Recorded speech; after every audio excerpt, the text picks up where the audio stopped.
up next is a man who probably doesn't need an introduction since he has been around for a while, having had his start in media selling sponsored parchment in the Middle Ages.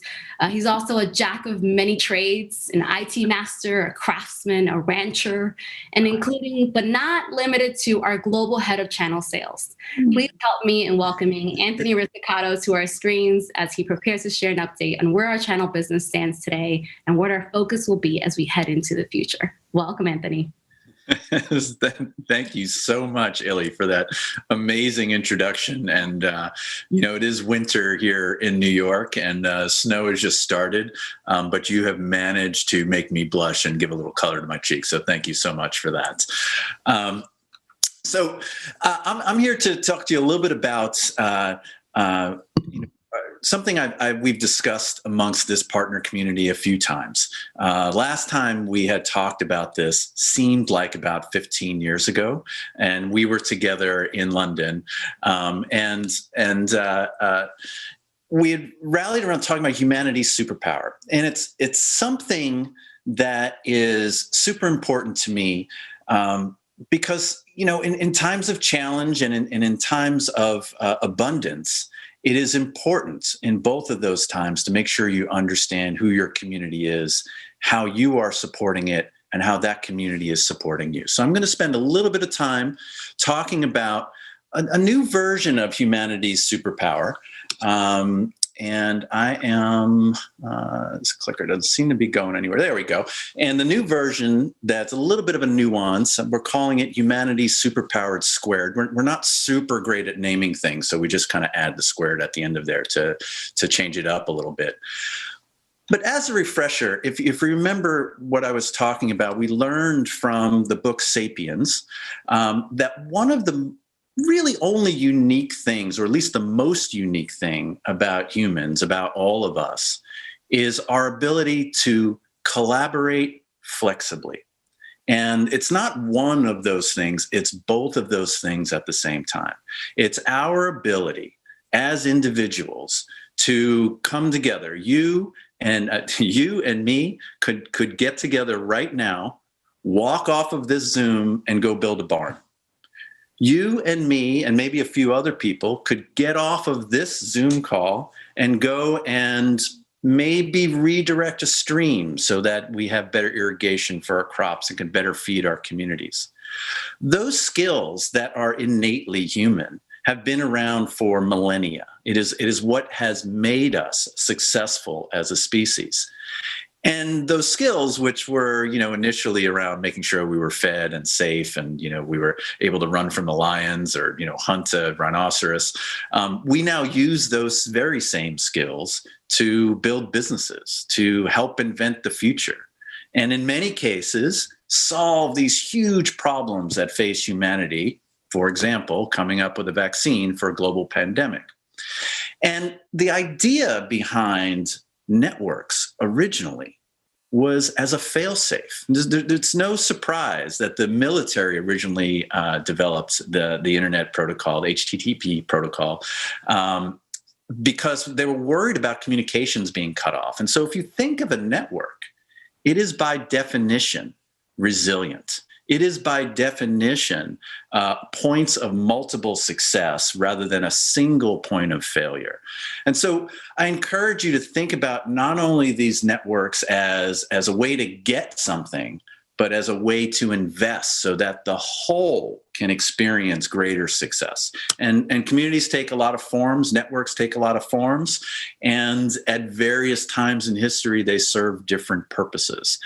So this network, this resiliency that allows us to be great and to get beyond our individual efforts requires work on all of us to continue to sustain and lean into those networks. Particularly, as I mentioned, when things are not going well. And if we think about the last 7 to 9 months, which I try not to, but it's kind of hard, we've experienced a global pandemic. We've experienced with my last count, I think we're just over, and this is sad, but 1.5 million people have lost their lives. The 1.5 million souls are no longer here because of the COVID pandemic. As a result of that, we've had these financial challenges, economic challenges, and at the same time, experiencing a level of social unrest and a willingness to attack social injustice and iniquity that we have not been willing to do for generations. And I bring up these challenges not to dwell on them, but to honor the challenges, to honor the people who are working every day to either help solve the pandemic, to have a more just and vibrant world, to make sure that we're all included in the growth of our economies and our jobs and our families. And it's important to, again, there's a difference between wallowing and honoring.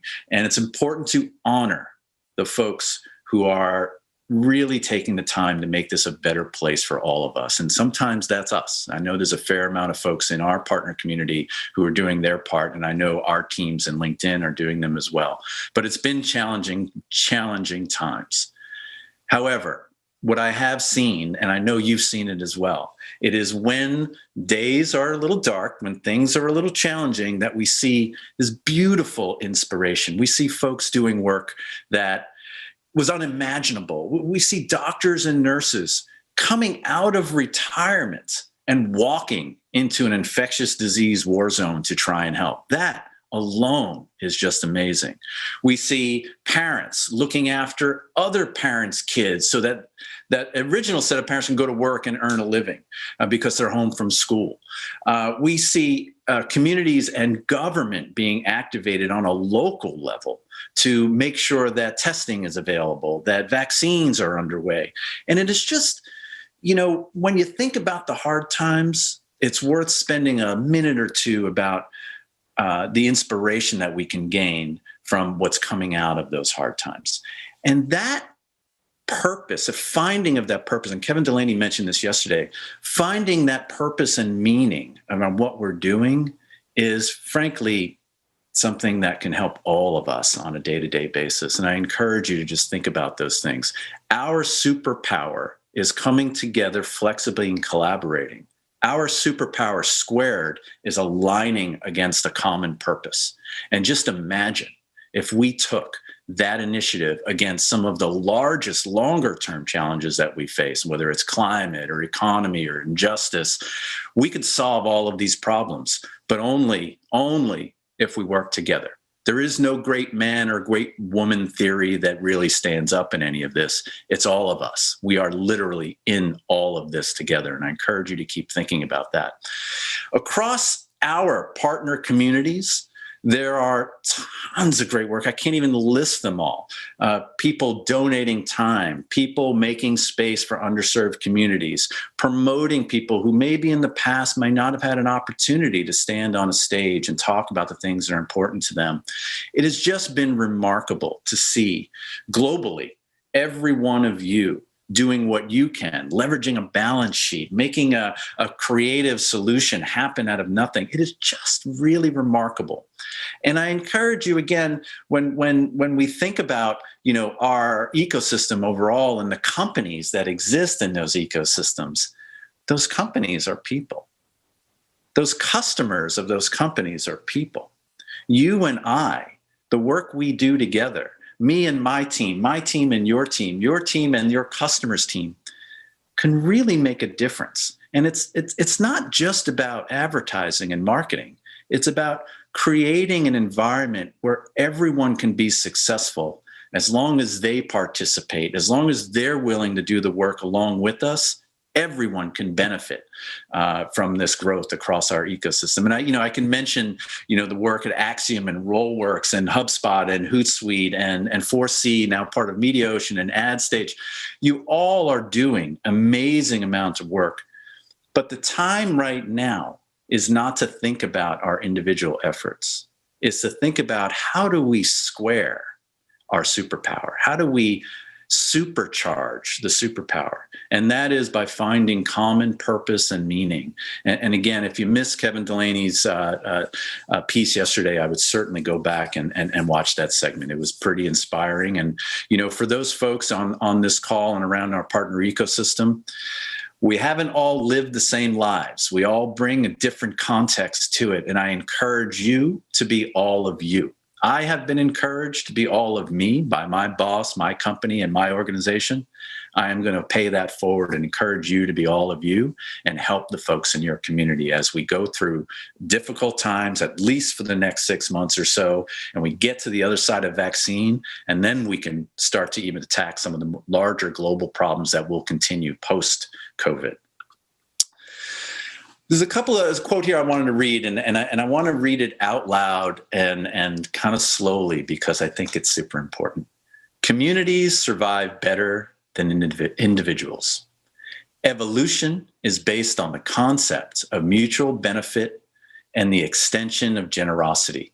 And that last little bit, the extension of generosity, really, really caught my eye because it's not something we think about that much in a sort of business context.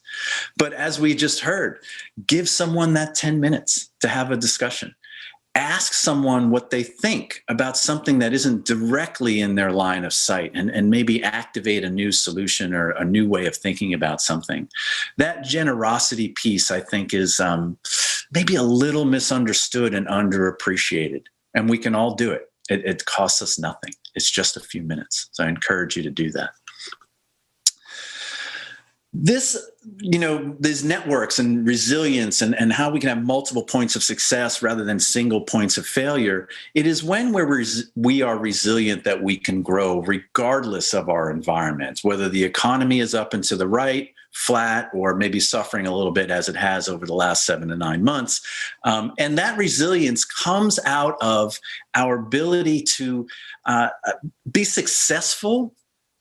But it's really the trying that matters more than anything else, right? So we're often in our business life and then sometimes in our personal life, we'll judge on outcomes and everyone's like, yeah, I'm results oriented. And that's great. And you should be results oriented because they do matter. But you know what matters more? Doing it, getting in the arena, taking your chance, being all of you and bringing your great ideas to this ecosystem, to your family, to your community, to your local police station, and maybe to a peaceful march that's happening in a town near you. There's a lot of ways to participate in our business life and in our personal life. And if you hung up on what the outcome is going to be, you never try to begin with because these problems we face are large. So don't be daunted. Do your little bit, and then they all stack up to be a really, really big bit. So as I said all of that, I do want to share a few really amazing results that we've had. And, of course, we are LinkedIn. So, we tend to have a small circle where we want to trust people with data. And so I will remind folks that what happens at Partner Connect stays at Partner Connect. So there's a couple of pieces of data that I'm going to share here. In the last few years, the last 3 years, for example, our partner community has grown, and a few of you have been here, from a handful, just a small handful, literally a handful of partners, to hundreds of partners who are now integrated with our APIs. And as you heard Nitin say, and by the way, Nitin was just remarkable in his presentation. As you heard Nitin say, our job, our view of the world is how can we make you more successful? And everyone on my team will know that we talk about this pretty regularly, and they will testify to that. How do we make Acxiom, Zapier, Hootsuite, HubSpot, all of you more successful servicing your own community of customers? And so bringing on more partners is one way to do that, but bringing on the right partners is the most important way to do that. That's now several hundred large ecosystem of LMS API partners. It's probably never going to be 10,000, unlike some of our other cohorts out in the market. We believe in curating this partner community to be the best partners who provide the most value in the most innovative ways. So keep doing what you're doing, and we'll keep growing that handful of partners past several hundred, maybe into several thousand over the next few years. And I also wanted to mention our revenue growth. The revenue that comes through our partner ecosystem, brace yourself, has quadrupled in the last few years. Like 4 times as much revenue comes through our partner community as it did when we started this experiment way back in 2017. That's pretty amazing. And I didn't do that. And my team didn't do that. Sorry, team. You all did that out in our partner community. You did it. You make this happen with your customers. I wanted to be deeply thankful. And I'm going to last. I'm running a little short on time, but I just wanted to put a couple other stats out there. They're LinkedIn centric, but they apply to you. I had asked our folks, what percentage of our top customers use partners? And so as of today, as of yesterday, all 50 of our top 50 partners, our top 50 customers use partners, all 50. All 100 of our top 100 customers use partners. 96% of our top 98% of our top 500 customers use a partner. So when people ask me like, well, what is this partner community? What's the purpose of it? And what I tell them is that our partner community is our customer community, and those things are inseparable from one another. The work that you do to support our mutual customers has allowed us to be more successful than we had even predicted several years ago, again, when we started this great experiment. So I wanted to thank all of you as personally as I could, as the snow is falling here in New York and I don't get to be with all of you. I do remember fondly the New York Historical Society, and I remember even more fondly the last time I saw some folks in our partner community, which was back in March in London. And, we had this incredible awards dinner. And at the last minute, Melissa had asked me to sort of jump on stage and, say a few things. And I did. And I was so excited. But we had this great host. And this great host made one of the funniest jokes I have ever heard. And I was the subject of it. So I thought this year I would turn the tables, and I would turn the tables on Bruno, who was our host at our Partner Connect Awards. And I'm a big fan of comedians and magicians, and some of you know that. And I learned a long time ago, don't compete with them because they're very, very good at what they do. So Bruno, you're off the hook on me making an incredibly funny joke about you as I transition over to your part here. And what I really wanted to say to you was that you tend to be the exemplar of what we want to bring to our partner community overall. You bring all of you to everything we do. You're pretty darn funny, and you're pretty darn good at what you do. And so with that said, I'm going to hand it over to the incredible Bruno Gill to take us through our awards. And thank you again, partners, for everything you do.